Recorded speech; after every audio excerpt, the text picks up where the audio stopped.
the minutes of the last meeting. Are they going to be on the screen, or is the agenda going to be on the screen, or do I need to go get it?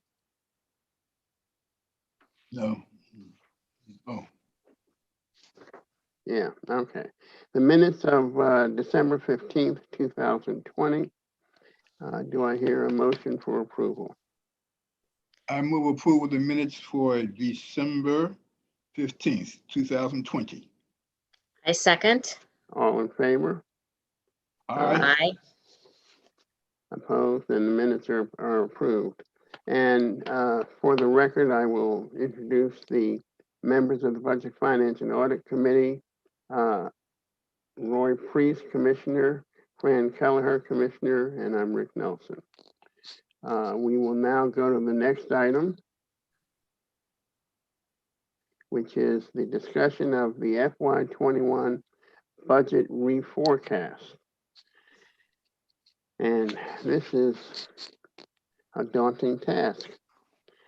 Who's going to handle this, Cornelia? Good morning, Commissioner Nelson. So just for the record, I am Cornelia Kent, the Chief Financial Officer, and today we will have two items on the agenda. The first item on the agenda is the budget reforecast, and based on our discussions at the December BF&A committee meeting, we went and did a projection or reforecast for the remainder of fiscal year 21. We have looked at the rent collections for the first 6 months and then projected those out on an average basis for the remaining 6 months of the fiscal year. We've also looked at the operating expenses and other sources of revenue and made adjustments as necessary. And so I will turn it over to Terry to go through the details of the reforecast with you. Thank you, Cornelia. As Cornelia mentioned, we did look at our FY21 budget as we adopted it, and we looked at the experience over the last 6 months of the non-receipt of rent, and we used those non-receipt averages to forecast for the next 6 months. In addition, we did look at the forecast for fees, specifically commitment and development fees, and updated those based on the latest development schedule. So as you look at the chart on page 2, this is the chart you typically see in a budget to actual, and we're showing you the impact of the reforecast on the FY21 budget.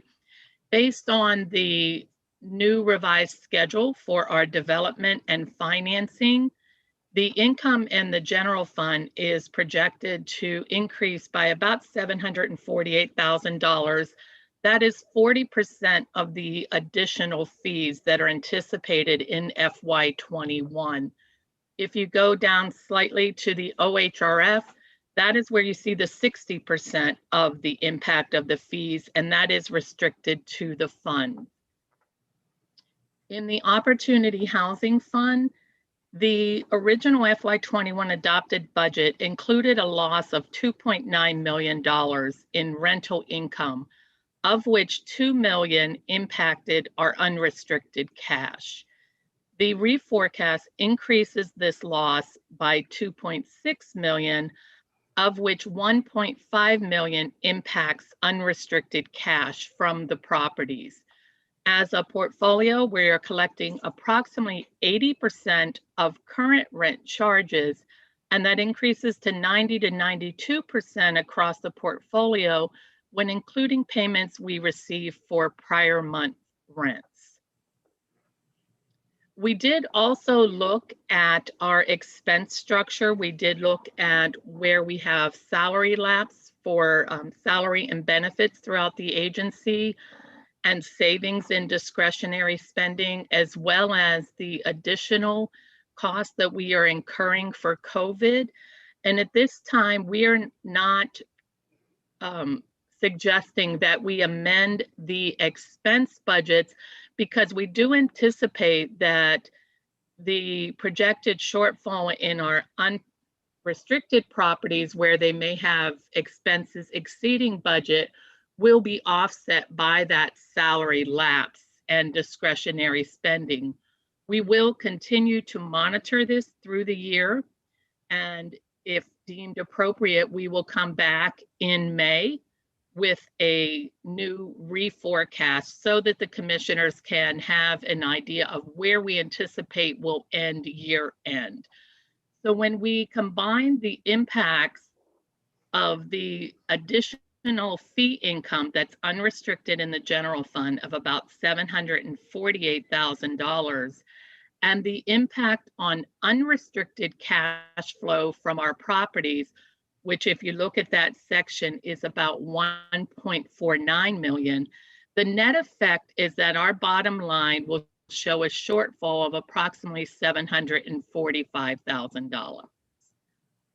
At this time, we have in our budget a anticipated draw of $229,000 from the general fund operating reserve, and we would increase that draw by the net impact of the reforecast of $746,000, bringing our total projected draw from the general fund operating reserve to balance the FY21 budget to approximately $975,000. And I'd be happy to address any questions you have related to the reforecast. Go ahead, Roy. Could you just explain a little bit more of the point you were making about the current rent charges at 80%, and that if you were to include payments from prior months, it would go to 92%. I can't wrap my head around that. Sure. What we are monitoring on a monthly basis, we are looking at the rent charged for that particular month, for the current month's rent. And the amount of income coming in that is being applied to the current month equates to approximately 80% of the charges. On a monthly basis, we are getting additional income from the residents, but when they pay in, it goes to clear their prior balances first. So the total amount of income that we're getting on a monthly basis is about 90 to 92% of the current charges, but it applies to the rent in arrears first. So the difference really between the 80% and the 90% is we're receiving cash basically for payments that, or for receivables that were outstanding from prior months. Yeah, understand now. Okay. Are there any other questions related to the reforecast? Yeah, the question I had, and I don't have it in front of me, but somewhere I think in one of the footnotes, you were saying that it's dependent upon receiving money from, there we go, right. Development fees for Brook Park. What's the issue with the development fee for Brook Park? It's just the timing of receipt. If we do not, it is a matter of whether it will actually be received during fiscal year.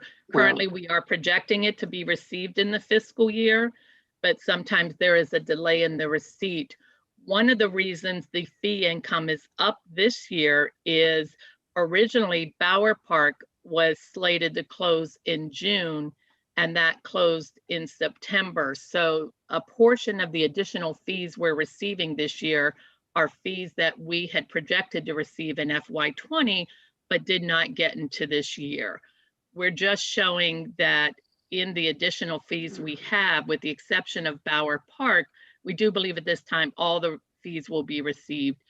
And we are planning to receive Bower Park, but Brook Park. But if that moves out, it would come out of 21 and potentially go into 22. Okay, and when do we think we're going to get the fee from Brook Park?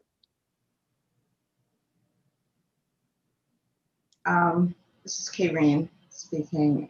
We had anticipated closing on the county loan already last year at the end of, and certainly by January.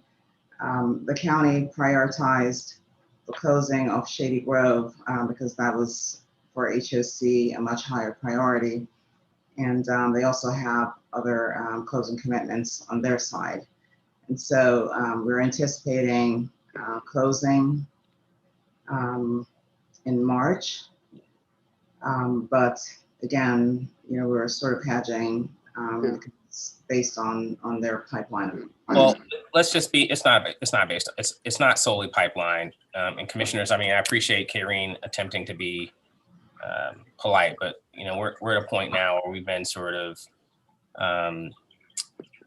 exhausting the limit of our relationship because the Karine and team have been asking about this since we were promised a closing last year. And so we can't stop it because obviously ginning it back up has additional costs to it, but it's just been delay after delay after delay. And, quite frankly, they're just not making it a priority. They're not. And Is it the Office of General Counsel, or is it? I mean, I don't think it's solely them. I think it is the department as well. But Is it a lack of staff, a lack of money, or just lack of priority? Well, I think the main issue was when they switched the source of funds from HIF to home funds. And with that came a number of regulatory hurdles that we had to jump through. And so it was one thing after another, and then we got caught up with pipeline, and it just was not a priority. Okay. All right. Are there any other questions? Then do I have a motion to forward this to, are you asking us to forward it to the full commission? No, this is, go ahead, Cornelia. No, I was going to say, we will bring this to you in Okay. February through the budget amendment, and then it'll go to the commission in March. Okay. Oh, So this okay. is a heads up. Fine. Yes. Yeah. Fine. Okay, that's good. Thank Yeah. you. All right. Next item. Okay, so the next item is a discussion to authorize a reduced county fiscal year 22 to 27 capital improvement budget. And Terry's going to also walk us through that briefly. Thank you, Cornelia. In December, the county did a updated fiscal status to the council. And at that time, they were expecting shortfalls of $102 million in tax supported budgets for 21 and $164 million for 22. They did request that county departments make additional cuts in both 21 and 22. We were not asked to reduce our operating budget further, but we were asked to reduce our FY22 funding for our capital improvements program for our deeply subsidized units by $125,000. That is the same amount that they asked us to reduce in the FY21 savings plan. Although the reduction was due to the county in December, we did request an extension so that it would allow us to bring this packet forth to you for authorization the reduced FY22 to 27 budget, including the reduction of $125,000 for FY22. And I would be happy to address any questions you may have. Do we think that we're going to get additional requests for reduction as they finalize? Don't they get a February reforecast from the state in terms of income? They do, and I had a conversation with OMB just last week where we were given an unofficial alert that future reductions, not only in the CIP, but also in the operating budget may be forthcoming. Okay. All right, it's a difficult year. Yes. Any questions? Then do I have a motion to support the staff request to provide this to the full commission? I To move, authorize? I move that we support the staff in forwarding this to the full commission. I second the motion. All in favor, say aye. Aye. Aye. Then it's unanimous, as was the last motion. Oh, there wasn't a last motion. Oh, there was a motion for approval of the minutes, and I think for the record, we need to just point out that all the members of the committee voted in favor of that motion as well as this. Thank you. And that's it, Cornelia? That's it. Short You and know sweet. what? This is the shortest meeting that you've had in I years. think you're right. I think you're right. And I appreciate that.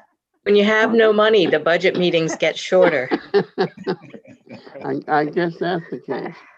Okay, well, thank you, and we'll look forward to the budget amendment come next month. Thank you. All right, thank you. Take care. Thank you. Bye-bye. Aye.